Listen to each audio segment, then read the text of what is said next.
Assalamualaikum warahmatullahi wabarakatuh, sahabat sekalian. Semoga sehat selalu. Berita terbaru Timnas Amin respon ex-sekjen PKB soal hak angket. Katanya itu kenapa kebakaran jenggot. Ini seperti dilansir oleh CNN, sahabat sekalian. Juru bicara Timnas, ya, yaitu Indra Charismiaji, menganggap banyak pihak yang kebakaran jenggot terkait rencana hak angket kecurangan pemilu yang akan diajukan parpol. Kenapa sih banyak yang kebakaran jenggot dengan hak angket ini? Kata Indra kepada cnnindonesia.com Sabtu 24 Februari 2024. Indra mengatakan upaya melakukan hak angket merupakan jalur konstitusional yang dimiliki partai politik di DPR, juga bahwa semua pihak bebas untuk berpendapat. Yang kami tuntut itu penegakan demokrasi. Jangan sampai demokrasi mati hanya demi pelanggengan kekuasaan satu keluarga atau kelompok.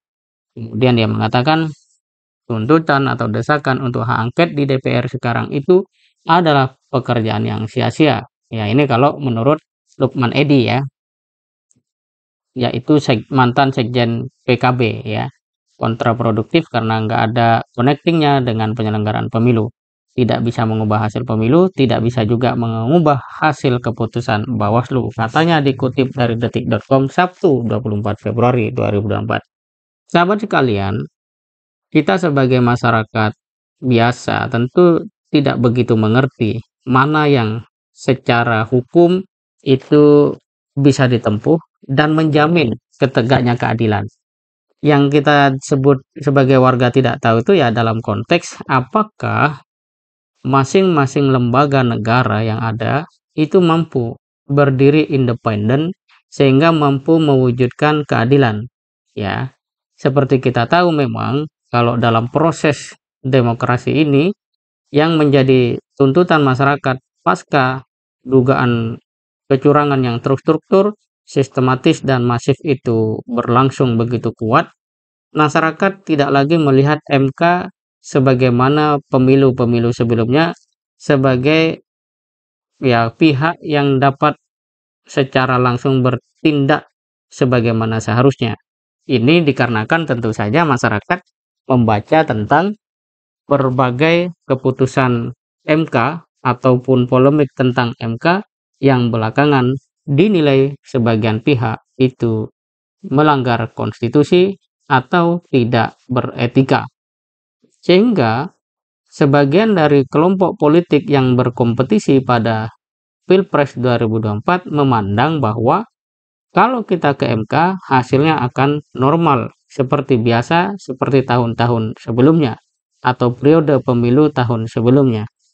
Maka penting untuk melihat jalur alternatif. Pertanyaannya apakah ada? Ditemukanlah yang namanya hak angket ini seperti diserukan oleh Ganjar Pranowo. Dan seruan hak angket itu ternyata mendapat respon juga dari kubu 01. Sehingga upaya untuk melakukan hak angket ini menjadi sesuatu yang besar kemungkinan dapat bergulir. Dan karena itu mereka yang tidak setuju pun ya segera berseru juga di media bahwa langkah-langkah yang dilakukan oleh pihak yang berkompetisi dan ingin mengajukan angket di DPR itu adalah upaya yang tidak memberikan hasil apa-apa. Ya, seperti disampaikan oleh Lukman Edi itu, bahwa upaya untuk menggunakan hak angket adalah pekerjaan yang sia-sia. Nah, pertanyaannya kalau memang sia-sia, apakah kemudian Ganjar, pihak 01 itu tidak bisa berpikir? Ya, itu pertanyaannya yang paling dasar gitu.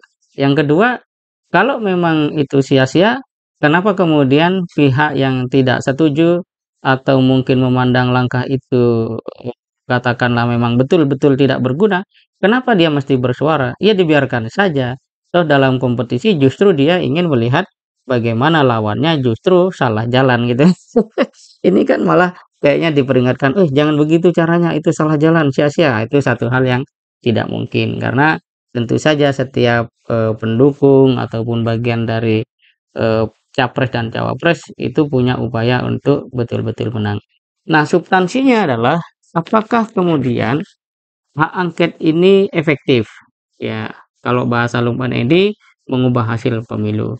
Tetapi kalau kita perhatikan ungkapan dari jubir Timnas itu, ia mengatakan yang kami tuntut itu penegakan demokrasi. Berarti hak angket ini bukan semata-mata soal pemilu, tapi bagaimana demokrasi dijaga, dirawat secara bersama-sama. Karena kalau hanya pemilu, padahal di dalamnya terdapat misalnya ya upaya-upaya melanggar hukum, ya memandang etika tidak perlu, ya tentu saja demokrasi apa yang bisa menghasilkan pemilu yang seperti itu. Pemilu seperti itu tidak mungkin menghasilkan pemimpin yang bisa menghormati nilai-nilai demokrasi. Begitu cara bernalar dari jubir Timnas ini. Dengan demikian sahabat sekalian, apakah efektif tidak, berguna atau sia-sia, itu bukan urusan kita sebagai warga.